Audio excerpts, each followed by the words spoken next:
A question on a more personal level. You talked about how you're always looking forward and you're very busy with everything going on right now, so you don't have time to look to what's next. Alistair McQuaid asks, I would like to know what you do to relax in your spare time.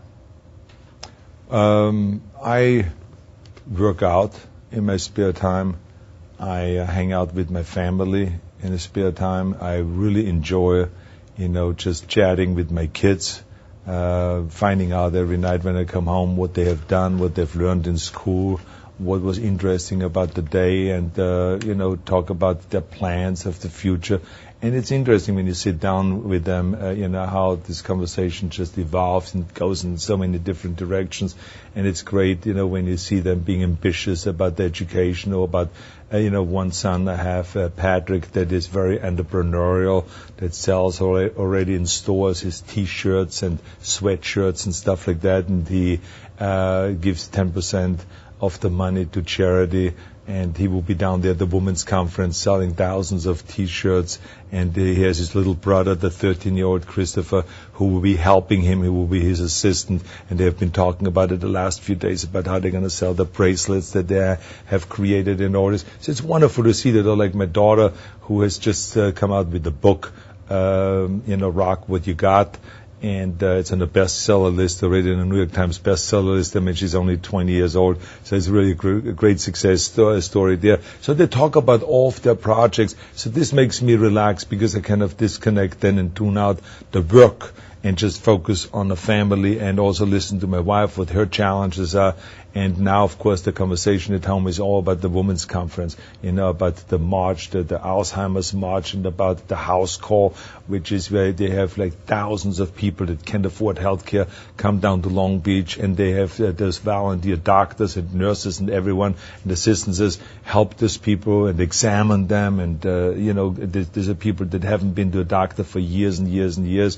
And then there's the women's conference itself, where there will be 15,000 women there sitting in the audience and listening to these different speeches. So my wife tells me all about that. So to me, that's a relaxing thing. Or watching a movie, we sometimes have watching movies at the house, or we go out for dinner. So there's many different ways. And like I said, working out also. You just mentioned working out. There's a great name here, Arnie Gedden, which I think is a fantastic handle, asking, do you still see any of your bodybuilders from Pumping Iron? You still keep in touch with any of them?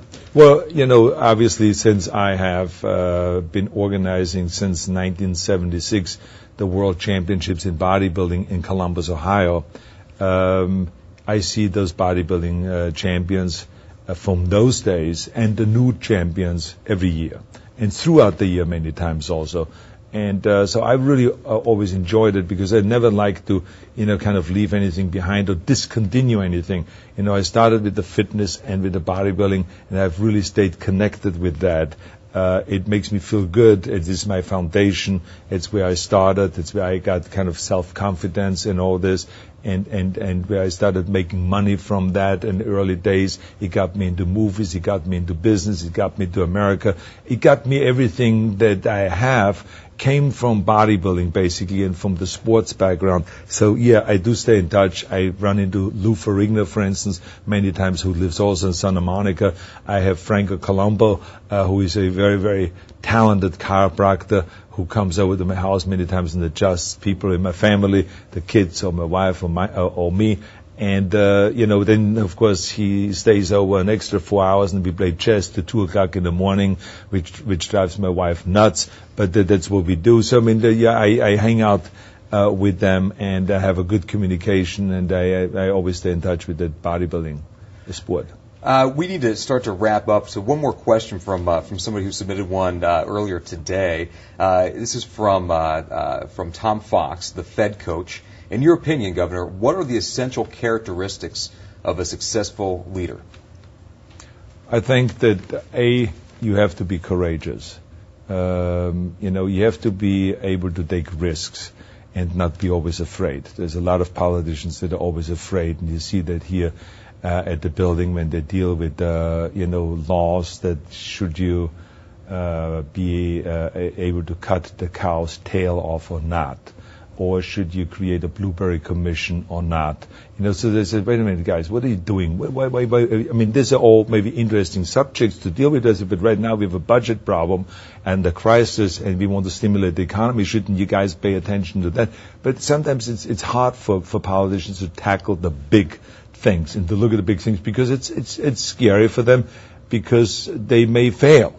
And I think that as soon as you're afraid of failure, you are kind of freezing and you're holding yourself back from really going all out.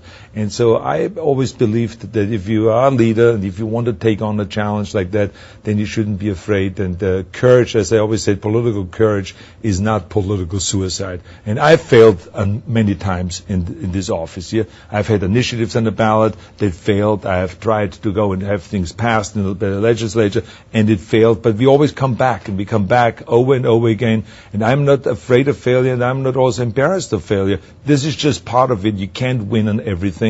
And in the end, we won a lot of those things, but only with courage. So courage is the number one thing. There's another one that is very important is vision.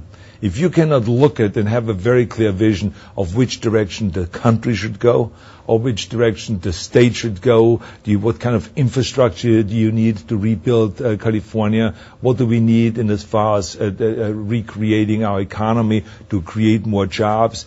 If you don't see clearly of what needs to be done in energy and in environmental issues, if you don't see clearly what needs to be done in seismic retrofitting in this state, that there's so many buildings out there that are still, vulnerable, that if there's an earthquake, they could collapse, so that has to be part of the agenda and fighting for that. You got to be courageous, you got to have vision, that is the important thing, and the less beholden that you are to the outside, to those forces that maybe contribute to your campaigns, the better you're off. That is the most important thing because, you see it so much. I mean, just think about it, that I fought for 6 years to get campaign finance reform. And the campaign finance reform that I asked for was just simply to say, as soon as we start the budget negotiation, let's not go out and do fundraising. Because I think there could be a conflict of interest there. Impossible. Democrats and Republicans consistently have voted against it. It never even came out of their committees. And it was really sad to see that. So now we did a compromised version where they have to report it immediately. If they raise any money, they have to report it immediately within 24 hours. So that's some progress, but it's not the kind of reform I wanted. But, I hope that the next governor continues fighting for those things because eventually it will happen, those reforms. I mean, I remember that I talked to Charles Reed from CSU, from our university system, and said to me that he has been fighting for certain things for 10 or 13 years to get things done. So I think that you never give up on those things. So courage, vision, I think is very important, and do not be afraid of failure. It's a great note to end on. Is there anything you want to say to your Twitter followers, 1.8 million of them, before we go? I'm so delighted there is such a thing as Twitter. Because it really gives you a chance of what we used to do with letters, when I answered letters every day, or go out and do a radio interview, something like that, or a TV interview. They never really, except with a radio interview, they normally didn't have a chance to participate. And to go when they saw you in the morning news or something like that, to call in and to ask you questions. So now this gives us a chance to not even wait for the press conference, not to wait for anybody, but to just, as it happened, we brought together the American ambassador to Russia and the Russian ambassador to America. And we had a business conference. And we brought both of them together, and the Americans and specifically Californians and Russians are working together to build the California businesses and Russian businesses. So that I wanted to have the people see how we all are working together. So that went on Twitter right away as it happened. And so that's the exciting thing about Twitter, and this is why I like to, every day communicate with the people.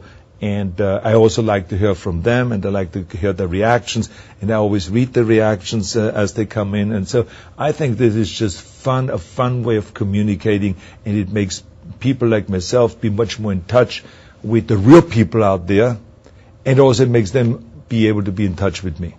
Great. So keep those questions and comments coming. And for Governor Arnold Schwarzenegger, I'm Aaron McLear. Until next time, thank you for joining us.